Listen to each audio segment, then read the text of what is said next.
Hello hi నమస్తే welcome to dot news. ప్రస్తుతం మనతో పాటు ఉన్నారు శంకర్ మహంతి గారు. ఆయన అంటే ఈ రోజుల్లో ప్రతి ఒక్కరికి తెలుస్తున్నారు. ఎందుకు అంటే మాయాసభ అని ఒక వెబ్ సిరీస్ తీశారు. దాంట్లో బాంబుల శివారెడ్డి అనే ఒక క్యారెక్టర్ చేశారు. ఆ క్యారెక్టర్తో ఎప్పుడూ లేని శివారెడ్డి గారు అసలు ఈయన ఎవరు అసలు ఈయన అని చెప్పి అందరూ గూగుల్లో తెగ సెర్చ్ చేస్తున్నారు. అందుకని నేను కూడా ఈ వెబ్ సిరీస్ చూడటం జరిగింది. అసలు శంకర్ మహంతి గారికి దేవకట్ట గారు ఎందుకు ఎంచుకున్నారు ఏంటి అనేది ఒకసారి ఆయన్ని అడిగి తెలుసుకుందాం. అసలు సార్ నమస్తే. సార్ నమస్తే. నమస్తే. ఎలా ఉన్నారు? ఫైన్. బాగున్నారు. అంటే ఈ మాయాసభ అనేది వెబ్ సిరీస్ తీసేటప్పుడు ఆ క్యారెక్టర్ని మిమ్మల్ని ఎందుకు ఎంచుకున్నారంటారు అసలు? అది బై గాడ్స్ గ్రేస్. వారు డ్రీమ్స్ కాస్టింగ్ ఏజెన్సీ అని కిరణ్ గారు ఒక ఆయన ఉన్నారు. ఆయనకి మన దేవకట్ట గారు, కిరణ్ జయకుమార్ గారు ఇద్దరు వాని కాస్టింగ్ నిమిత్తం కొన్ని క్యారెక్టర్స్ ఆయనకి ఇచ్చేసారు, ఒక 100 వరకు. ఓకే. అందులో శివారెడ్డి క్యారెక్టర్ కూడా ఒకటి ఉంది. ఆ డ్రీమ్స్ కాస్టింగ్ ఏజెన్సీ కిరణ్ గారు నా ప్రొఫైల్ చూసి ఆయన మీకు ఒక మంచి క్యారెక్టర్ ఉన్నప్పుడు నేను చెప్తానండి, కామన్గా అయితే నేను మీకు ఏమైనా అవసరమా అని అంటే పర్వాలేదండి, మెయింటెనెన్స్కి ఇబ్బంది ఏం కాదు, మీరు అనుకున్నట్టు అప్పుడే చేయించండి అనేవాడిని. అలా 1-2 చూశారు, అవి ఆడిషన్స్ ఇవ్వడం జరిగింది. ఇది కాల దీనికి ఆయన నన్ను శివారెడ్డి క్యారెక్టర్కే చేయించారు, ఇంకో క్యారెక్టర్కి అసలు చేయించలే. ఇదే మీరు చేయాలి, నాకు ఇది మీకు బాగుంటుంది, మీరు ఓకే అవుతారు, నా నమ్మకం మీ పెర్ఫార్మెన్స్ మీద అని ఆయన ముందు నమ్మాడు. ఓకే. అప్పుడు దసరా మూవీ రిలీజ్ అయ్యి ఉంది సైద్ ఉంటే అక్కడ నా మీసం అది ఉంటుంది, అది ఒరిజినల్. దాంతో ఇక ఆ లుక్ అదేదో ఆయన ఊహించుంటారు, డైరెక్టర్ గారు దేవగారు చెప్పిన దీన్ని బట్టి అన్నట్టుగా. సరే నాకేదో ఒక హెల్ప్ చేయాలని ఒకటి ఉందిగా యాజ్ ఎ కాస్టింగ్ డైరెక్టర్గా ఆయనకి, అవన్నీ కలిసి వచ్చి శివారెడ్డి క్యారెక్టర్గా చేయించారు ఆయన. అప్పుడు కిరణ్ జయకుమార్ గారు చూశారంట కో డైరెక్టర్గా. ఆయన చూసి ఓకే చేసేసారు. ఓకే. దేవాసారికి చూపించారు, ఆయన ఓకే చేశారు. ఆ రకంగా అది వచ్చింది. ఓకే. అంటే ఈ మాయాసభ రాకముందు శంకర్ మహంతి గారు అంటే ఒక యాక్టరు అని తెలుసు, కొంతమందికి తెలుసు, లిమిటెడ్గా. ఇది మాయాసభలో బాంబుల శివారెడ్డి అనే ఒక క్యారెక్టర్ చేసిన తర్వాత ప్రతి ఒక్కరూ ఆ మాయాసభలో బాంబుల శివారెడ్డి ఎవరు అని తెగ సెర్చ్లు చేసేస్తున్నారు. అసలు ఆ క్యారెక్టర్లో మీరు కూడా చూసుకుంటే ఆ తుపాకీ పేల్చడం కానీ, ఆ మాట్లాడే విధానం కానీ సింగిల్ షాట్లో తీసేశారంట, నిజమేనా అసలు? అంటే దేవాసారు, కిరణ్ జయకుమార్ గారు అట్లా నన్ను జస్ట్ మోల్డ్ చేసి ఆ సీన్ని ఇలా కావాలన్నట్టుగా చక్కగా చెప్పడంతో నాకు ఆ రకంగా నాతో చేయించారు అంతే. దేవకట్ట సార్ మిమ్మల్ని పిలిచి ఇది నీ క్యారెక్టర్, నువ్వు చేయగలవా అంటే మీరేం చెప్పారు అప్పుడు? అంటే ఆయన నన్ను పిలిచి డైరెక్ట్గా జరిగింది కాదు ఇది. ఆడిషను ఈ కాస్టింగ్ కిరణ్ కుమార్ చేశాక, ఓకే, ఈ సెకండ్ డైరెక్టర్ గారు ఉన్నారు కదా కిరణ్ జయకుమార్, ఆయన ఓకే చేశాక ఆడిషన్ వెళ్ళిపోయింది డైరెక్ట్గా. ఆ రకంగా అక్కడ ఓకే జరిగింది అని డైరెక్ట్ పిలిచి అడిగింది కాదు. ఆ క్యారెక్టర్ మీరు చేసిన క్యారెక్టర్ ఎవరిదో మీకు తెలుసా అసలు? తెలియదండి. దేవకట్ట గారి కథలో శివారెడ్డి వరకే తెలుసు, అంతవరకే తెలుసు. రాజశేఖర్ రెడ్డి వాళ్ళ నాన్న రాజారెడ్డి గారు, మీరు చేసిన క్యారెక్టరు రాజారెడ్డి గారిది. అది కాదండి. అంటే మీరు అంటే ప్రతి ఒక్కళ్ళు చూశారు వెబ్ సిరీస్, రాజారెడ్డి గారు ఇలా ఉంటారా అని చెప్పి ఎవరికీ తెలీదు. మీరు చేసిన తర్వాత తెలిసింది. మీకు ఎవరైనా ఫోన్ చేసి అడిగారా అసలు ఆ క్యారెక్టర్ ఎట్లా చేసావు అసలు నువ్వు అంత పెద్ద ఆయన క్యారెక్టర్ అని చెప్పి అడిగారు ఎవరైనా? అడిగారు. ఏం చెప్పారు? మామూలు నేను అరుణాచలంలో ఉంటున్నా అండి, తమిళనాడు, తిరువణామలై రమణ మహర్షి ఆశ్రమం దగ్గర. అక్కడ ఉంటున్నా శివ సన్నిధిలో, తెలుగువారి ఆశ్రమం.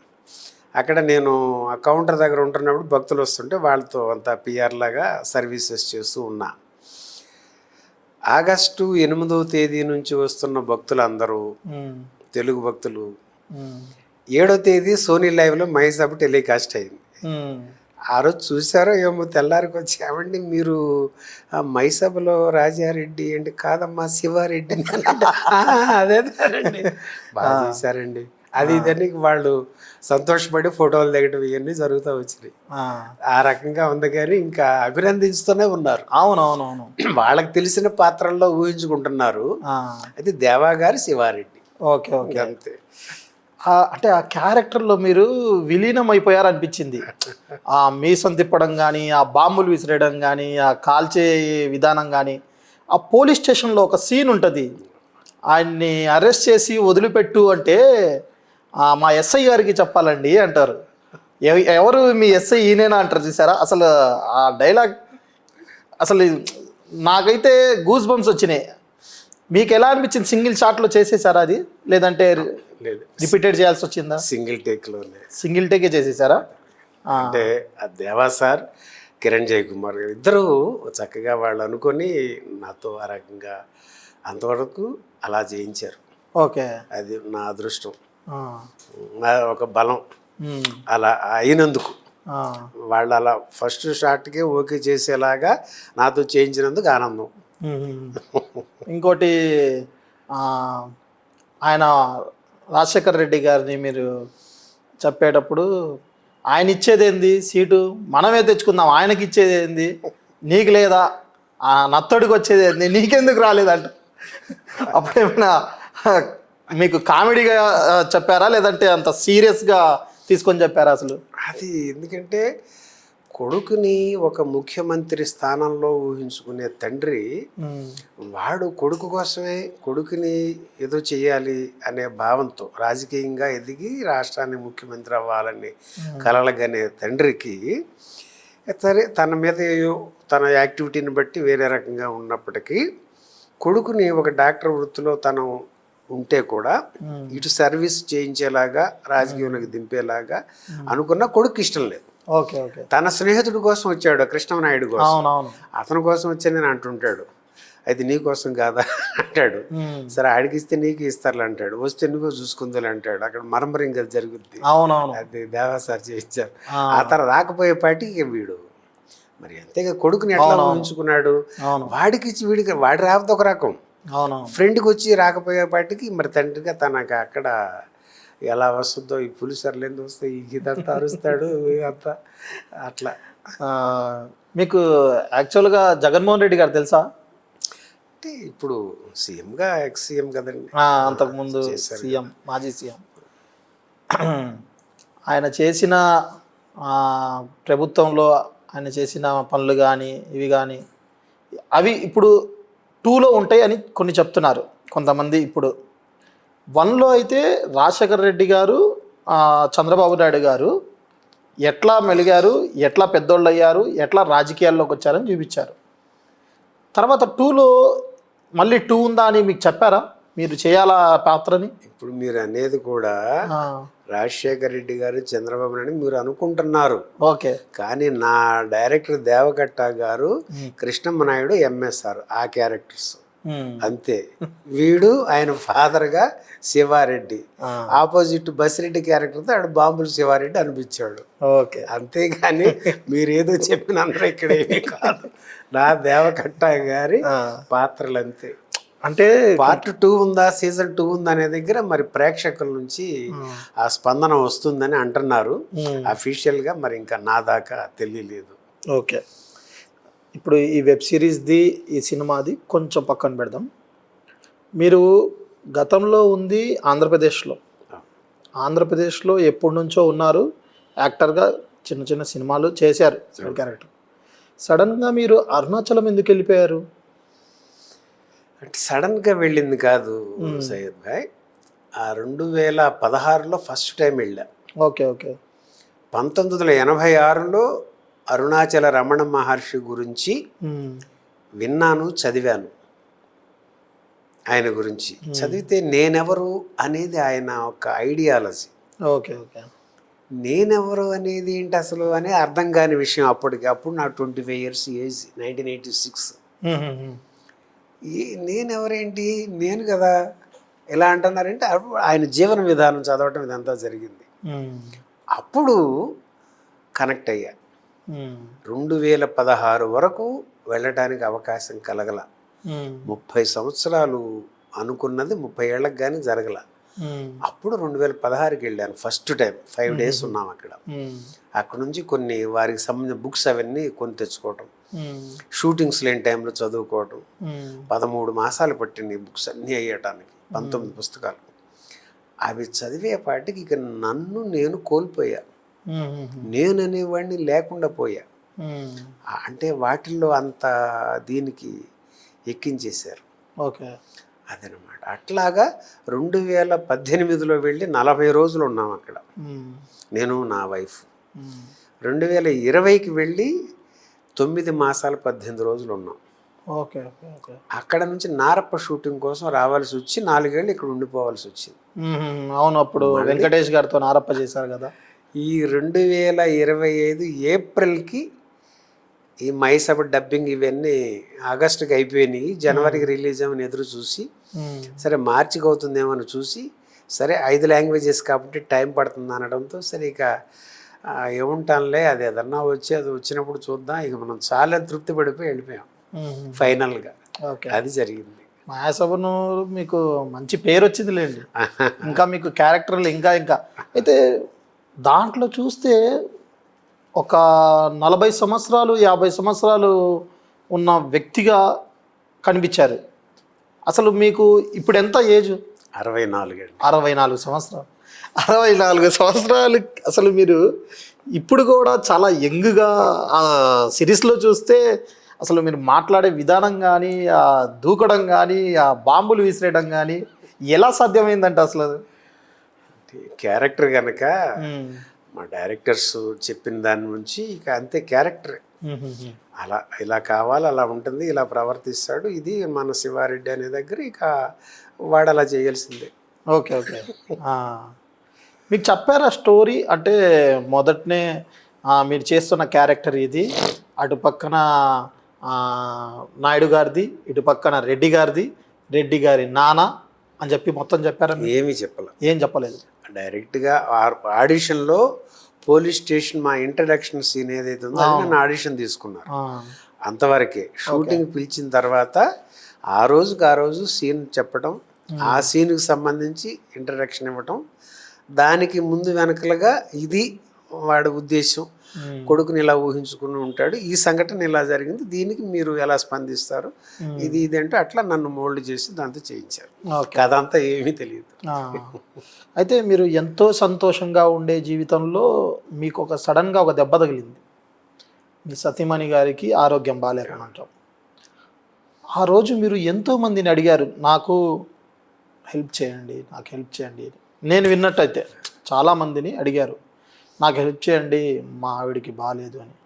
కానీ మీ బంధువుల్లో కానీ, మీ రిలేషన్లో ఇంకా మీకు తెలిసిన వాళ్ళు కానీ ఎవరూ ఆ రోజు మీకు సహాయం చేయలేదు. కానీ ఒకరు సహాయం చేశారు, అది రామ్ చరణ్ గారేనా? ఎట్లా కలిశారు మీరు రామ్ చరణ్ గారిని? ఎట్లా అసలు మీకు ఫోన్ చేసి ఆయన చెప్పాడు? 2023 జూలై నెలలో నా మిస్సెస్కి హెల్త్ ఇష్యూ అయ్యి రాత్రి 9:30 టైంలో, ఆ రోజు వర్షం పడతా ఉంది, తను కోమాలోకి వెళ్ళిపోయి స్పృహ కోల్పోయి ఏదో మాటలు జరుగుతూ ఉన్నాయి. భయం వేసేసింది నాకు. ఆ సమయంలో అప్పటికి నాకు స్వామినాయుడు గారు పరిచయం. 2021లో 23 సంగతి ఇది సయ్యద్ భాయ్. 2021లో ఆయన పరిచయం. అది కూడా ఇక్కడ బ్లడ్ బ్యాంకులో బ్లడ్ ఇవ్వడానికి వెళ్ళినప్పుడు, చిరంజీవి బ్లడ్ అండ్ ఐ బ్యాంకుకి వెళ్ళినప్పుడు అక్కడ పరిచయం. అది మళ్ళీ మీరు అడిగితే దాని విషయానికి వస్తాను. ఇక్కడ అలా జరిగినప్పుడు ఆ టైంలో నాకు గబుక్కుని స్వామినాయుడు గారు గుర్తొచ్చి, పలానా చోటుకి వెళ్ళండి బాగుంటుందని సలహా చెప్తారని చేశాను. తెలియదుగా నాకు మరి మహానగరంలో ఏదో వేషాల కోసం ఉన్నాను ఇక్కడ, అంత తెలియక అడిగితే ఆయన ఇమ్మీడియట్గా అన్నారు, నాకు వాట్సాప్కి ఆమె పేరు పెట్టండి అన్నారు. ఆ మిస్సెస్ పేరు పెట్టాను. తర్వాత 10 మంది మిత్రులు ఉంటే వారికి ఫోన్లు చేశాను, ఇలా ఉంది ఏంటిది అని. ఒక హాఫ్ అన్ అవర్లో అంబులెన్స్ వచ్చింది, తీసుకొని అపోలోకి తీసుకెళ్ళిపోయారు. వెళ్ళాము. అక్కడికి వెళ్ళగానే రిసెప్షన్లో పేరు ఏంటంటే వెంకట దుర్గ అని చెప్పారు. మీరు రండి అని చెప్పేసి డాక్టర్స్ బెడ్ రెడీగా ఉంచారు అక్కడ. వెళ్ళగానే ఇక చూసుకొని ట్రీట్మెంట్ బిగించేయడం జరుగుతూ ఉంది. 24 గంటల వరకు చెప్పలేమన్నారు. ఇక దాంతో ఒక్కడినే అలాగే ఉన్నాను. మా అబ్బాయికి ఫోన్ చేశా. తెల్లారిపాటి వాడు వచ్చేసాడు. ఆ తెల్లారి కూడా అదృష్టానికి ఫారిన్ డాక్టర్స్ ఉన్నారు, వారు కూడా చెక్ చేశారు. 48 గంటల వరకు చెప్పలేమన్నారు. అప్పుడు కొడుకు వచ్చాడు. సరే డాక్టర్స్ చూస్తున్నాడని కొంచెం స్థిమితపడి, అపోలో కదా ఎంత బిల్లు అవుతుంది ఏంటని అప్పుడు భయం పట్టుకుంది నాకు. అప్పుడు దాకా ఆమె దీనిలో ఉండిపోయి అప్పుడు భయం పట్టుకుని ఎంత అవుతుందో మరి మన స్థాయి అంత కాదు, లేదంటే గవర్నమెంట్ హాస్పిటల్కో వెళ్ళిపోవాల్సి ఉంటాను కదా అనుకొని కౌంటర్కి వెళ్ళి అడిగామాట. ఎంత అవుతుందండి ఏంటంటే, మాకు పైనుంచి ఫోన్ వచ్చిందండి, మీరేమీ ఆందోళన పడొద్దు అన్నారు. ఎవరండి అని అంటే, అవన్నీ ఎందుకండి, పైనుంచి ఫోన్, మీరు నిశ్చింతగా ఉండండి అన్నారు. అప్పుడు నాకు ఆశ్చర్యం వేసి ఎవరు చేస్తారు ఏంటి అంటే, అప్పుడు 2 రోజులు వెనక్కి వెళ్ళి స్వామినాయుడు గారి చేసినప్పుడు మీ మిస్సెస్ పేరు వాట్సాప్ చేయమన్నారు కదా, అది గుర్తొచ్చి వారికి చేశానండి. సార్ ఏంటండి ఇట్లా అది ఇదనంటే, అవునండి అన్నయ్య చిరంజీవి గారి దృష్టిలో పెట్టాము, చరణ్ బాబుతోనూ ఉపాసనమ్మ గారితో మాట్లాడారు. మాట్లాడితే ఉపాసనమ్మ గారు అపోలోకి ఇన్స్ట్రక్షన్ ఇచ్చేసారు. అక్కడి నుంచి మీకు అలా నడుస్తుంటే 2 రోజుల తర్వాత నాకు తెలిసింది సార్. అప్పుడు కాస్త రిలీఫ్. అయితే 17 రోజుల పాటు ఐసీయూలో ఒక విఐపి ట్రీట్మెంట్తో, అసలు ఇక వాళ్ళ బంధువులు అంటే దూరపు రిలేషన్స్ ఉంటారు కదా, కొంచెం ఆర్థికంగా ఇబ్బంది పడేవాళ్ళు, అలాంటి వాళ్ళేమో అనినట్టుగా అంత ఆత్మీయంగా చూసుకున్నారు అక్కడ అంతా. మెయిడ్స్ అందరూ ఉంటారు కదా, డాక్టర్స్ వాళ్ళందరూ. దాంతో ఇక హ్యాపీగా అయింది. ఆ తర్వాత తెలిసి ఇట్లాగా చిరంజీవి అన్నయ్య గారు, చరణ్ బాబు, ఉపాసనమ్మ ఇలా అంత చేశారని మా మిస్సెస్, ఆమె భయపడి అడిగింది. అంటే నా మేనకోడలండి, ఏంటి మామయ్య ఇంత పెద్ద హాస్పిటల్లో ఎంత అవుతుందో చూసుకున్నావా, మరి మనకేమో కరోనాలో వచ్చి ఇక్కడ నీకు షూటింగ్ లేక ఏంటి పరిస్థితి అని అడిగింది. ఇలా వెళ్ళి కనుక్కున్నానమ్మా, అంతా చిరంజీవి అన్నయ్య చూస్తున్నారంట, చరణ్ బాబు, ఉపాసనమ్మ గారు. అమ్మ ఫోన్ చేస్తే మనకి ఇలా జరుగుతుందా వాళ్ళది కదా అని అంటే, ఆమెకి ఆ ధైర్యం, ఇంత మహానగరంలో మనకి అరుణాచల రమణుడు ఇంత అండనిచ్చాడా అని ఒక గుండె నిండిపోయింది సయ్యద్ భాయ్. అంటే సగం జబ్బు అక్కడే తగ్గిపోయింది ఆమెకి. కొంతమంది ఏంటంటే ట్రోల్స్ చేస్తున్నారు, చిరంజీవి ఏం చేయడు, రామ్ చరణ్ ఏం చేయడు అని. ఇలాంటి వాళ్ళు అంటే మీకు ఎవరో తెలియకుండా అంత సహాయం చేశారు, అలాంటి వాళ్ళకి ఏం చెప్పాలంటారు అసలు? నేను ప్రత్యక్ష సాక్షిని. 2023లో జరిగింది. జూలైలో వెళ్తే ఆగస్టు 2వ తేదీకి డిశ్చార్జ్ ఇచ్చి తన ప్రాణాలతో అప్పచెప్పారు. ఇక మందులు వాడుకుంటూ మేము వెళ్ళిపోయాం.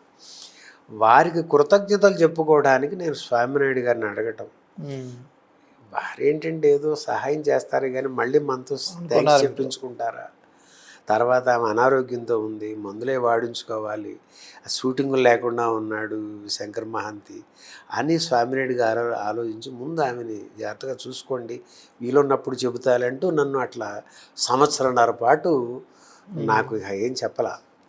అదిగో ఇదిగో చెప్తాలి అంటున్నారు. ఎందుకంటే నన్ను ఎందుకు ఖర్చులు పెట్టించి రప్పించాలని ఆయన ఉద్దేశం. ఏదో ఆర్థిక ఇబ్బందిలో ఉన్నారు, అనారోగ్యంతో బాధపడుతుంది మిస్సెస్తో, మందులకు అవసరాలు కదా, మళ్ళీ రావాలంటే ఛార్జీలని ఆయన ఆ పాయింట్ ఆఫ్ వ్యూలో ఆలోచించి నా గురించి చెప్తే, మరి నా అరుణాచల రమణుడు ఊరుకోలే. జనవరి 17వ తారీఖు 2025 ఆహా అన్స్టాపబుల్లో చరణ్ బాబుని సర్ప్రైజ్ చేయడానికి, సర్ప్రైజ్ ఆయన్ని గెస్ట్గా పిలిచే ప్రోగ్రామ్ చేశారు బాలయ్య బాబు. అవునవును తెలుసు. దానికి ఆ క్రూ ఉంటారంట. అవునవును. వాళ్ళు ఏంటంటే వచ్చిన హీరోకి ఆయన చేసిన విషయాలు ఆయనకి తెలియకుండా సర్ప్రైజ్ చేసే ఈవెంట్ ఒకటి ఉంటుందంట. ఆ టీము కాంటాక్ట్ అయ్యారు. దానికి స్వామినాయుడు గారిని అడగటం, ఆ నంబర్ ఇవ్వటం. అప్పుడు కూడా మళ్ళీ ఎందుకు శంకర్ మహాంతి గారు అక్కడ చిత్తూరు దగ్గరలో ఉన్నాడు, ఇబ్బంది పెట్టడం ఎందుకులేండి, ఏవో కొన్ని పేర్లు ఇచ్చారంట. అవేమి వాళ్ళకి కలిసి వర్క్ జరగల. మళ్ళీ నాకే చెప్పడం, అప్పుడు వాళ్ళే చూసుకొని అన్ని రకాలుగా అటు ఇటు టికెట్స్ వేసి పెట్టి ఇబ్బంది లేకుండా మళ్ళీ ఇంకా ఆర్థిక సహకారం అందించి అంత చేసి, అంటే ఒక ఆహా అన్స్టాపబుల్లో జరిగే కార్యక్రమానికి చరణ్ బాబుకి నేను థ్యాంక్స్ చెప్పుకోవడానికి కోట్లాది మంది సమక్షంలో వారిద్దరినీ కలిసే అవకాశాన్ని కల్పిస్తూ ఒక పక్కన బాలయ్య బాబు, ఒక పక్కన చరణ్ బాబు, ఆ థ్యాంక్స్ చెప్పుకోవడానికి అంత వేదికని నా అరుణాచల రమణ కల్పించాడా 17 మాసాల తర్వాత అని ఆనందపడ్డానండి.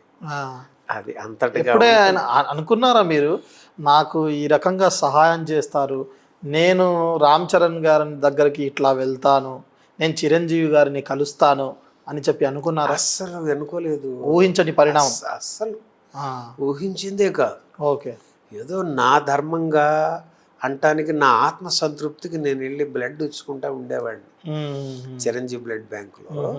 అన్నయ్య పెట్టారు మహాయజ్ఞం, అది కాలేజీ రోజుల నుంచి ఇంట్రెస్ట్ నువ్వు చేసుకున్నా ఆయన పెట్టిన చోట ఇస్తే ఆనందం మనకి, ఆత్మసంతృప్తి. అందులో ఆర్టిస్ట్గా 2009కి వచ్చేసాను నేను హైదరాబాద్. అప్పటి నుంచి 3 నెలలకు ఒకసారి ఇస్తానే ఉండేవాడిని బ్లడ్ బ్యాంక్లో. అలా అలా 2009 నుంచి ఇస్తే 2021కి కానీ స్వామినాయుడు గారు పరిచయం కలగల. Okay okay. నేను ఇస్తూ ఉంటే ఆయన పర్యవేక్షణలో సూపర్వైజ్ చేసేప్పుడు అలా వచ్చినప్పుడు నేనున్న బెడ్ మీద జరుగుతూ ఉంది. ఒకసారి అంటే చూస్తారేమో సిస్టంలో ఇన్నిసార్లు నుంచి ఉంటుంది. అప్పుడు ఆయన క్యాబిన్కి పిలిపించి 1 గంట మాట్లాడారు. ఎక్కడుంటారు ఏంటండి ఇన్నిసార్లుగా ఇస్తున్నది ఏదంటే ఇక చెప్పుకున్నా, ఆనందం కదండి, ఆ రోజంతా హ్యాపీగా ఉంటాను, ఇంత కార్యక్రమం అన్నయ్య తలపెట్టారు అని అంటే మీరు అంటే అప్పుడు ఆయన చెప్పారు నేను ఇలా నా పేరు సోన్స్ అని, మరి మీరంతా ఉండబట్టి బాగా జరుగుతున్నాయండి అని. ఎప్పటికప్పుడు నా ఆనందానికి వచ్చి చేసుకుంటున్నానంటే ఎక్కడ ఉన్నారంటే అరుణాచలం నుంచి వచ్చానండి నారప్ప షూటింగ్ కోసం వచ్చాను కదా అని మళ్ళీ ఇప్పుడు వచ్చాను అంటే అప్పుడు అరుణాచలం ఉన్నప్పుడు స్వామినాయుడు గారు కనెక్ట్ అయ్యారు. ఆయన గారు శివయ్య భక్తుడిగా ఆయన ఇక నా నంబర్ అది ఇచ్చిపుచ్చుకోవటం, ఆ సత్సంగం అప్పుడప్పుడు నడుస్తూ ఉండేది అరుణాచల విషయాలుగా. అలా అలా ఇది 2021 నుంచి అంటే 2009 నుంచి కంటిన్యూగా ఇచ్చుకునే దగ్గర 12 ఏళ్ళకి 21 స్వామినాయుడు గారు పరిచయం అవటం, 2023కి మిస్సెస్కి ఇలా జరగటం, ఇవన్నీ ఏమంటారు సయ్యద్ గారు, ఊహించుతామా? అవును, ఏదో అంత జరుగుతుందా? ఒక కాస్మిక్ ఎనర్జీ అనేది ఆ పవర్ ఎంత చేస్తుందనేది అంత నమ్ముతా. దానికి నిదర్శనమే మీ శంకర్ మహంతి. మీకు చిరంజీవి గారు అంటే మొదటి నుంచే ఇష్టం అనుకుంటా. ఆయన స్వయం కృషితో ఎదిగిన ఒక మహామేరు పర్వతం, అంతటి వినయ సంపత్తి, ఒక స్వయం కృషితో ఎదిగిన వ్యక్తి. ఆయన హీరో సినిమాల్లో, కానీ ఆయన అభిమానులను అందరినీ వాళ్ళ జీవితంలో వాళ్ళని హీరోగా చేయించిన హీరో అన్నయ్య. ఇలా సర్వీస్ ఉంది, బ్లడ్ బ్యాంక్స్ అని, సోషల్ సర్వీస్ అని, ఇవన్నీ చేస్తూ వాళ్ళ ఆత్మసంతృప్తితో వాళ్ళు హ్యాపీగా నేను ఈ మంచి పని చేశాను ఇవాళ అని చెప్పుకుంటున్నారు కదండి. ఆ రకమైన ఆత్మసంతృప్తిని పొందుతున్నారు. వాళ్ళకి జీవితాల్లో చూడు ఒక సాధారణ స్థాయి నుంచి ఈ స్థాయికి ఎదగొచ్చు, ఎంత ఎదిగినా అంత ఒదిగి ఉండేతనం, ఎక్కడా తొందరపాటు పడకుండా, ఎవరిని దూషించినా వాటిని పట్టించుకోకుండా, చేసిన మంచిని కూడా చెప్పుకోకుండా అంత వినయంగా ఉండే వ్యక్తిత్వం ఎంతమందిని ఆకర్షిస్తుందండి. అవును, అది అంతటి వ్యక్తి అన్నయ్య అభిమానులుగా ఉండిన వారు ఎవరో ఉండరని నేను అనుకుంటా. మీకు ఫిలిం ఇండస్ట్రీలో చూసుకుంటే ఎంతోమంది సీనియర్ హీరోలు ఉన్నారు, పెద్ద పెద్ద ప్రొడ్యూసర్లు ఉన్నారు, కానీ చిరంజీవి గారు ఎవరికైనా ఆపద వస్తుంది అంటే ఆదుకునే ఇది ఉంది. ఇప్పుడు రామ్ చరణ్ కానీ లేదా చిరంజీవి గారు కానీ, ఇప్పుడు అపోలోలో వాళ్ళ కోడలు గారు ఉపాసన గారు ఎవరికైనా ఏదైనా సహాయం అయితే చేస్తారు, కానీ వాళ్ళు మేము ఈ సహాయం చేశామని చూపించుకోరు. కొంతమంది ఏం చెప్తారంటే ఏమీ చేయట్లేదు అన్నట్టు చెప్తారు, వాళ్ళు ఏం చేయట్లేదు ఇంత స్టార్ అయి ఉండి కూడా అని ఎందుకంటారు అసలు? అందరికీ ఒకేలా అనిపించం కదండి. ఇప్పుడు ఏ సందర్భంలో ఎలా స్పందించాలో, ఎవరికి ఎవరి వల్ల రాసి ఉందో వారి వల్ల వారికి జరుగుతుంది. ఇంత కోట్లాది మంది గుండెల్లో ఆయన స్థానం పొందారంటే ఆయన జీవితాన్ని ఎంత సాక్రిఫైస్ చేసి ఉంటారు. ఎన్ని నిద్రలేని రాత్రులు, శారీరకంగా మానసికంగా ఎంత నలిగి ప్రేక్షకుల్ని ఆనందింపజేస్తున్నారంటారు. ఇది అంతే కదా. ప్రేక్షకుల పక్షాన అంతటి ఇస్తున్నందుకు ప్రేక్షకులు ఆయన ఎంతగా గుండెల్లో పెట్టుకున్నారు. ఎక్కడ ఏ సందర్భంలో ఎవరికి అవసరమైన అంత చేశా ఇంత చేశానని చెప్పుకోవటం అనేది ఆయనకు అలవాటు లేని పని. మొదటి నుంచి. పొందుతున్న వాళ్ళల్లో ప్రథముడుగా అంటే ఎక్కువ లబ్ధి అంటే ఒక ప్రాణాన్ని నిలబెట్టి 17 రోజుల పాటు అపోలో అంతటి హాస్పిటల్లో చూపించి ఫారిన్ డాక్టర్స్తో చేయించి నాకు ప్రాణాలతో అప్పచెప్పడం అంటే మాటలా చెప్పండి. ఏమాత్రమైన పరిచయం లేని వ్యక్తిని నేను వారికి. ఏదో బ్లడ్ బ్యాంక్ వెళ్ళి రావటం ఆ ఒక్క పరిచయమే స్వామినాయుడు గారితో ఆయన వారి దృష్టిలో పెట్టడం, అది అలా జరిగిపోవటం, ఇవన్నీ మరి అన్ని లక్షల రూపాయలు అయ్యే దానిలో చేశామంటే చేయలేదు. వీళ్ళు ఏం చేశారంటే అనే నోరు ఎప్పుడూ అంటానే ఉంటుంది సయ్యద్ గారు. అనేవాళ్ళు అంటూనే ఉంటారు, వాళ్ళని పట్టించుకోరు అన్నయ్య. ఆయన ఏంటో ఆయనకు తెలుసు. మెప్పు కోసం బ్రతికే మనిషి కాదు ఆయన. నిజంగా అవతల వాళ్ళు ఇబ్బంది పెట్టాలని మాట్లాడినా ఆయన నవ్వుకుంటారు. పోనీలే వాళ్ళకి ఏదో లాభం జరుగుతుంది, వాళ్ళకి ఏదో వ్యూస్ పెరుగుతాయి, అంతే కదా, అంతకుమించి ఏముంది ఇవన్నీ అది అనుకునే తత్వమే అని నేను అనుకుంటాను. ఓకే, మీరు 2009 నుంచి ఉన్నారు ఫీల్డ్కి. అవునండి.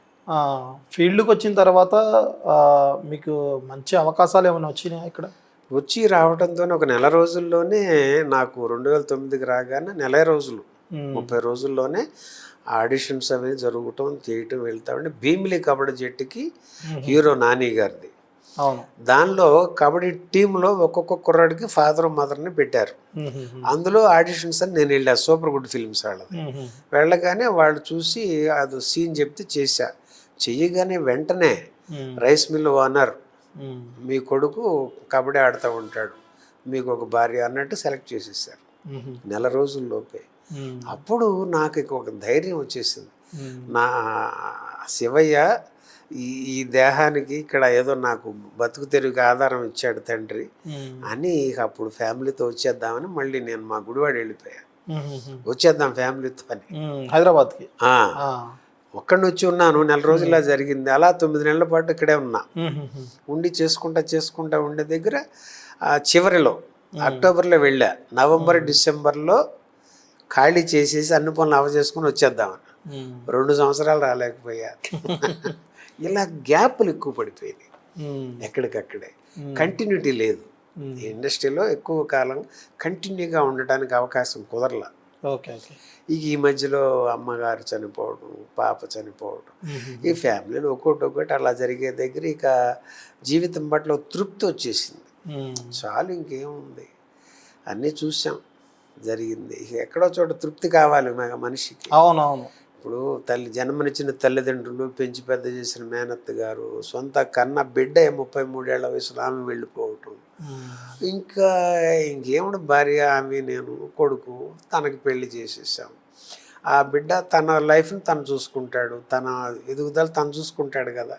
మగపిల్లాడే కదా. ఆడపిల్ల అయితే మనం ఏదో అండదండలను అనుకుంటాం. మగపిల్లాడు మంచి కుర్రాడు, వాడు చక్కగా చేసుకుంటాడని గుడ్ క్వాలిటీస్ ఉన్నాయి. ఈ పరిస్థితుల్లో ఇక ఇంకేం కావాలి, ఇంకే పేరు డబ్బు ఏముంది, చాలు అని అరుణాచలం ఆ రకంగా అక్కడ తృప్తిపడి అక్కడికి అడుగు పెట్టారు 2020కి. మళ్ళీ నారప్పని అనుకొచ్చి మళ్ళీ 4 ఏళ్ళు ఇక్కడ జరిగి మళ్ళీ ఈ సంవత్సరం ఏప్రిల్కి ఇక లాస్ట్గా మైసభ చేసి డబ్బింగ్ చెప్పేసి దాని టెలికాస్ట్ కోసం వెయిట్ చేసి, మరి ఆ టయాల్లో ఏం జరిగిందంటే అన్స్టాపబుల్ అవ్వటం. జనవరిలో బాలేబాబు అలా వెల్కమ్ చెప్పడం, వెల్కమ్ మిస్టర్ శంకర్ మహాంతి అని ఆ చరణ్ బాబు ఇది. ఆ తర్వాత ఫిబ్రవరిలో అన్నయ్య అవుట్ స్టాండింగ్ బ్లడ్ డోనర్స్ అని అవార్డు ఇవ్వటం నాకు. ఆ వేదిక మీద అన్నయ్య నన్ను మా మిస్సెస్ గురించి అడిగారు, ఎలా ఉన్నారు, బాగున్నారా, మందులే జాగ్రత్తగా వాడుకుంటున్నారా, పలకరించి అంత 100 మంది పైగా ఉన్న సభలో చెప్పారు, మన మధ్య ఉన్నారు శంకర్ మహంతి, ఆయన ధర్మంగా ఆయన ఏది ఇచ్చుకుంటూ ఆయన ఆత్మసంతృప్తి కోసం కంటిన్యూస్గా ఇచ్చుకుంటూ వచ్చారు. మనం తలపెట్టిన ఈ కార్యక్రమంలో ఆయన భార్యకి అవసరమైన సందర్భంలో ప్రకృతే ఆయనకి అండగా నిలబడింది తప్పితే మేమేమి ఆయనకి ఏదో చేసింది కాదు అని అన్నయ్య చెప్పారు. అంతటి నిస్వార్థంగా ఎవరుంటారండి? ఆ? నేను ఒకటి విన్నాను, శంకర్ మహంతి గారికి ఎన్ని కష్టాలున్నా, ఎన్ని బాధలున్నా ఎవరికి పంచుకోరు, ఎవరితో చెప్పరు, ఎవరి దగ్గర నాకు ఈ కష్టం ఉంది అని చెప్పరు అని చెప్పి విన్నాను నేను. ఇదంతా నిజమంటారా? సంతోషాన్ని పంచుకోవచ్చు సయ్యద్ గారు. ఉమ్, కష్టాన్నో, ఇబ్బందినో, బాధనో ఈ పంచుకునే వాళ్ళని ఎందుకు బాధ పెట్టాలి? ఉమ్, ఆ దాన్ని భరిస్తూ, సహిస్తూ, ఓర్పుగా ఉండే స్థితిని భగవంతుడు మనకి ఇచ్చినప్పుడు అందులో ఉండటమే ఆనందం. కష్టాన్ని ఎదుటి వాళ్ళకి చెప్పి బాధ పెట్టడం నాకు ఇష్టం లేని తను. ఉమ్, అంతే. అదేదన్నా భగవంతుడు పెట్టాడంటే దాన్ని ఇష్టపడతా. ఓకే. కష్టం అని అనుకోను. ఇంకా నన్ను ఫిల్టర్ చేస్తున్నాడు తండ్రి, ఇంకా నన్ను శుద్ధి చేస్తున్నాడు, ఇంకా మురికి ఏమన్నా ఉంటే వదిలిస్తున్నాడు అని ఆనందం వేస్తూ ఉంటుంది. ఉమ్, అది బాధ అని, కష్టం అని అనిపించదు నాకు. ఓకే. అయితే మరి చూసారు, ఎప్పటికప్పుడు ఆ తండ్రి ఎంత ఆదుకుంటున్నాడో. ఇంతటి కష్టం గట్టెక్కటం మాటలా, ఉమ్, ఎన్ని లక్షల రూపాయలది, అది చాలదా? మరి ఇంకా ఇంకా నాకు ఏంటి కష్టం ఇక్కడ? అది ధైర్యం. ఉమ్. అంతే. ఆ అరుణాచల రమణుడు. కొత్తగా ఇప్పుడు ఇండస్ట్రీలో కొంతమంది వస్తారు, అంటే ఇలానే ప్యాషన్గా ఇది చేయడం అది చేయడం. ప్రతి ఒక్కళ్ళు ఏంటంటే ఇండస్ట్రీలో ఎవరో ఒకరు సపోర్ట్ ఉంటేనే నీకు క్యారెక్టర్ ఇస్తారు అని చెప్పి అంటారు. ఏంటంటారు, ఇండస్ట్రీలో ఇలా ఉందా, లేదంటే టాలెంట్ ఉన్న వాళ్ళకి ప్రతి ఒక్కళ్ళకి ఇండస్ట్రీలో పని దొరికిద్ది అంటారా? అంటే దీనికి ఒక ఉదాహరణ అనుకోవాలి సయ్యద్ గారు. మనం ఒక నది ఉంది, తాగే నీరు. అక్కడికి ఒక ఆయన ఒక బకెట్ పట్టుకెళ్ళాడు. బకెట్ నీళ్ళే తెచ్చుకోగలడుగా. అవును, ఒక ఆయన కావడి అంటారు, తెలుసుగా? కావడి. తెలుసు. అటో నీళ్లు పట్టుకొని అటోకు బింది, ఇటో పెట్టుకొని ఇదొక బిందె బిందె, అటుకు బిందె. ఇటు అవును, 2 బిందులు, అటు 2 బిందులు, వాడు అవునవును. మోయగలిగిన ఆ బిందెలు పాత వాళ్ళు అప్పుడు తీసుకెళ్లేవాళ్ళు. అన్ని తెచ్చుకుంటాడు. ఒకళ్ళు చక్క ఒక లోటా పట్టుకెళ్తారు, ఒక్కొక్కళ్ళు చెంచానే పట్టుకెళ్ళారనుకోండి, ఎన్ని తెచ్చుకుంటాడు? అంతే. అంతే. ఆ, ఇది అంతే. ఆ. ఇంకెంతకు మించి ఇంకేం కథ చెప్పలేను మీకు. ఇప్పుడు అప్కమింగ్ ఇంకా సినిమాలు మీకు చాలా వస్తున్నాయి, ఫోన్ల మీద ఫోన్లు వస్తున్నాయి అని చెప్పి విన్నాను. ఎంతవరకు ఏం వచ్చినాయి, అసలు ఏంటి? మొన్న అను రాఘపూడి గారు పిలిపించారు, ఆ, దాని నుంచి అనుకున్నారు క్యారెక్టర్. ప్రభాస్ గారు, ఫౌజీ, ఆ లుక్ కూడా అదే నేను విన్నా, అదే మీ నోటి నుంచి చెప్తే బాగుంటుంది అని. ఇదంతా అని అన్నారు. కలిసారా? షెడ్యూల్ అది ఎప్పుడు పడుతుందో ఇంకా తెలియదు, వెయిటింగ్. కలిసి మాట్లాడడం జరిగింది, దగ్గరుండి భోజనం పెట్టి పంపించారు, ఓకే చేశారు. ప్రభాస్ పక్కన ఇక అవన్నీ పూర్తి వివరాలు తెలియదు. ఆ ఫిలింలో, ఓకే, ప్రభాస్ గారు ఉన్న ఫిలింలో అను రాఘవపూడి గారి దర్శకత్వంలో మంచి అను గారి సెలెక్ట్ చేసుకొని ఇది ఇట్లా ఉంచేయండి అని మన షెడ్యూల్ ఉన్నప్పుడు చూసుకుందామని చెప్పారు. అంతవరకు జరిగింది. ఇంకో ఇప్పుడు ఏదో వెబ్ సిరీస్ ఒకటి తీస్తున్నారన్నారు, రాశి గారితో ఏదో వెబ్ సిరీస్ తీస్తున్నారంట కదా? కథాసుధాని ఈటీవీ విన్ ఓటీటీ ఉంది కదండి. అవునవును. అందులో మన ఆయన నితిన్ కుమార్ గారు అదంతా చూస్తున్నారు. మంచి ఒక హిట్ మూమెంట్గా వచ్చిందని, దానిలో మన ఆర్ఆర్ టాకీస్ అని వాళ్ళు ఒక నా అనే నేను కార్తికేయ అని ఒక యంగ్ చక్కని కథ చేసుకున్నాడు ఆయన. మన మైసభ చూశారంట. అది చూసిన తర్వాత నా సీనియర్ జర్నలిస్ట్ మన నాగేంద్ర కుమార్ గారు, వారు డైరెక్టర్ నాగేంద్ర గారిని కలిసినప్పుడు సందర్భం వస్తే కథ చెప్పినప్పుడు దానికి శంకర్ మహంతి గారు ఉన్నారు కదా, ఆయన శివారెడ్డి చేసిన ఆయన చూసుకో అని చెప్పి ఒక సజెషన్ ఇచ్చున్నారట. ఆ నంబర్ అదేదో పట్టుకొని నన్ను కాంటాక్ట్ అవ్వడం, ఆ కథ చెప్పారు. అరుణాచలంలో ఉన్నాను నేను. వింటే ఆ కథ చాలా హార్ట్ టచింగ్గా, ప్రజెంట్ జనరేషన్కి ఎంతో ఇదిగా ఉంది. అసలు కళ్ళంట నీళ్ళు పెట్టిచ్చేస్తుంది, అంత చక్కగా చెప్పాడు ఆ బిడ్డ. చిన్న కుర్రాడు, తను మనవడి క్యారెక్టర్ చేశాడు, నేను తాత క్యారెక్టర్. నా కూతురు రాశి, ఫేమస్ హీరోయిన్ రాశి గారి ఫాదర్గా చేసాం. కాంబినేషన్ సీన్స్ మంచిగా. మహేంద్ర గారని నా గలుడి క్యారెక్టర్, రాశి గారి హస్బెండ్ క్యారెక్టర్, 4 క్యారెక్టర్స్ చక్కని ఇది చేసి వచ్చాము. అది రేపు అక్టోబర్ ఏదో రిలీజ్ అంటున్నారు. అందులో ఆ వరుసలో ఆ ఒక్క ఫ్యామిలీ దీనిలో ఆ నితిన్ కుమార్ గారు దీనికి ఆర్ఆర్ టాకీస్ నుంచి ఆ ప్రొడ్యూసర్స్ వాళ్ళు కూడా ఉదయ్ కుమార్ గారని శివ గారని అట్లా ఉన్నారు. ఒక మంచి ఉద్దేశంతో చేస్తున్నారు. దానికి ఎగ్జిక్యూటివ్ ప్రొడ్యూసర్గా శివ గారు ఉన్నారు. చక్కగా మంచిగా చేశారు. దాని డబ్బింగ్ కోసం వెయిటింగ్ నేను ఇప్పుడు. మా చెప్పాక అరుణాచలం, మళ్ళీ హను రాఘవపూడి గారు పిలిచినప్పుడు రావటం, అప్పుడు వస్తారు. మళ్ళీ ఈ మధ్యలో ఎవరన్నా కబురు చేసి ఇక రావటం. ఇప్పుడు ఇక మీరు మీ శంకర మహాంతి రండి సార్ రండి కలుద్దాం అంటే మీ అభిమానానికి నన్ను గురించి 10 మందికి మన ప్రేక్షకులకి తెలియజేయాలని మీరు అనుకోవటం. ఎందుకంటే మరి ఎంతో ట్విట్టర్లో వాటిల్లో వీటన్నిటిలో సెర్చ్ చేస్తున్నారు. మీరు మరి మా ప్రేక్షకులకు తెలియాలి రండి అని మీరు అభిమానంగా పిలవటం. అంతే కదా. ఇప్పుడు మీరు మొన్నటిదాకా శంకర్ మహంతి గారు అని అన్నారు, చాలా సినిమాలు తీశారు మీరు, మీకు తీసినా కూడా ఈ రకంగా రెస్పాన్స్ రాలేదు. ఇప్పుడు మిమ్మల్ని శంకర్ మహంతి అనట్లేదు, బాంబుల శివారెడ్డి అంటున్నారు. ఇప్పుడు దీనికన్నా మించే క్యారెక్టరు, దీనికన్నా ఇంకా మీకు మంచి మంచి సినిమాలు రావాలని మేము కోరుకుంటున్నాము. మీరు ఎట్లాగో అరుణాచలం గారి దయతో మీకు మంచి మంచి సినిమాలు రావాలని ఇంకా మేము కోరుకుంటున్నాం. ఫైనల్గా ఒకటి, మాయాసభలో మీ క్యారెక్టరు ఇలా ఇచ్చారు, శివారెడ్డి, బాంబుల శివారెడ్డి అని. మాయాసభ 2 కూడా ఏమైనా ఉంటుంది అని చెప్పి డైరెక్టర్ గారు ఏమైనా చెప్పారా మీకు ముందే? అఫీషియల్గా ఏమీ లేదు, అఫీషియల్గా ఏం చెప్పలేదు. ఆడియన్స్ నుంచి మంచి రెస్పాన్స్ వచ్చి అడుగుతున్నారు అనేది వస్తుంది. మొత్తం 5 లాంగ్వేజెస్ ఉంది కదండి, ఆల్ లాంగ్వేజెస్ హిట్. ఇండియా లెవెల్లో 3వ ప్లేస్లో ఉందంట. అవును అవును, అదే స్ట్రీమింగ్ లో. అంత దానిలో మరి అంత కనెక్ట్ అయ్యేలాగా దేవాసార్ చేయడంతో మళ్ళా దాని టైం అదంతా సెట్ అయితే అఫీషియల్గా అప్పుడే అనౌన్స్మెంట్ రావచ్చు. నా వరకు అయితే ఇంకా నన్ను అప్పట్లాగానే అలా ఉంచారు. అది కదా. సరే, ఓకే అండి. చూశారు కదా, ఇప్పుడు శంకర్ మహంతి గారు గతంలో కూడా తీసిన సినిమాలు మంచి మంచి సినిమాలు తీశారు. నారప్ప అని మళ్ళీ ఇంకో కొన్ని సినిమాల్లో తీశారు. కానీ ఎవరికి తెలీదు, ఈ మాయాసభతో సంచలనం సృష్టించారు ఆయన, బాంబుల శివారెడ్డి అని. మళ్ళీ ఇంకో ఇంటర్వ్యూలో మనం కలుద్దాం. Take it your, bye bye, see you, thank you.